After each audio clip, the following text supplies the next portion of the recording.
Later this month, Frank de Winne, a Belgian astronaut from the European Space Agency, will begin a 6-month stay on board the International Space Station.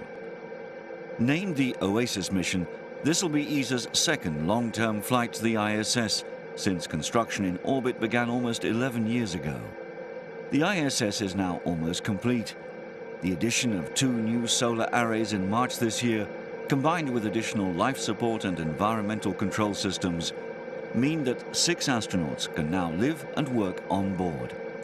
The OasISS mission will be especially significant for Europe's role on the ISS. After an initial period as flight engineer, Frank de Winne will become the first European ISS commander. This is Frank's second flight to the station, and he'll be undertaking a huge responsibility, in charge of operations, equipment, and the management of a 6-strong crew.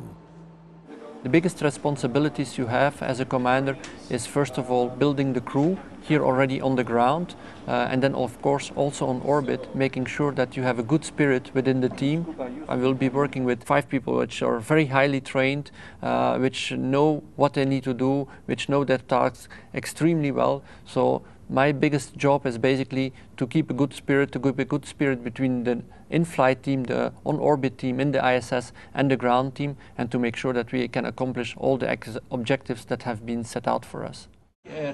Frank de Winne will be launched from Baikonur in Kazakhstan and will fly to the ISS inside a Russian Soyuz vehicle along with 2 crewmates, Canadian Space Agency astronaut Robert Thirsk and the Russian cosmonaut Roman Romanenko. Having joined the current 3-man crew in orbit, the astronauts will begin the task that they've spent months training for. One of Frank's roles will be to operate the station's main robotic arm, which he'll use to attach a Japanese cargo spacecraft called the HTV when it arrives in the autumn. He'll also operate another robotic arm, this time attached to Kibo, the Japanese experimental module.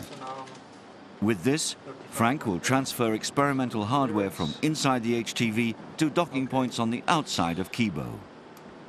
Another member of ESA's European Astronaut Corps is scheduled to fly to the ISS during the OasISS mission. In August, the Swedish astronaut Christer Fuglesang will arrive on board the space shuttle.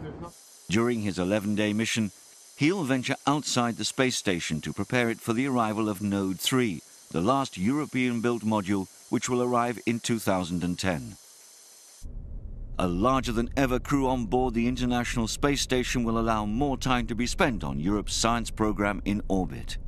Throughout the OasISS mission, Frank will be carrying out a large number of experiments and demonstrations designed for a long-term mission in microgravity.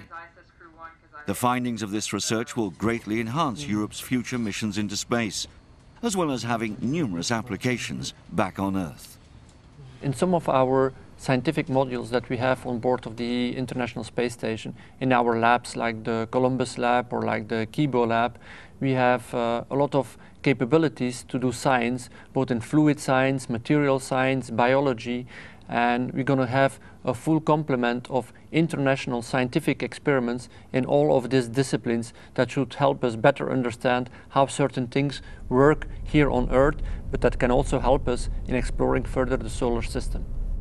The main focus for European science on board the International Space Station is ESA's Columbus laboratory, which was attached in February of last year. A large number of experiments can be accommodated both inside and outside this module, which has already greatly enhanced the role that Europe plays in space. The Columbus laboratory is linked to Earth via a control center in Germany, which is in turn linked to user support centers throughout Europe. This puts scientists in direct contact with the experiments that are being carried out in orbit. Overall, the OasISS mission will be a huge step forward for the European space program. It'll give ESA more responsibility on board the International Space Station than ever before, and allow it to take full advantage of its new science capabilities in orbit. When Frank de Winne returns to Earth in November, he'll bring a wealth of experience of life in orbit with him. Experience that'll be vital to Europe during its future missions to the ISS, the Moon, and beyond.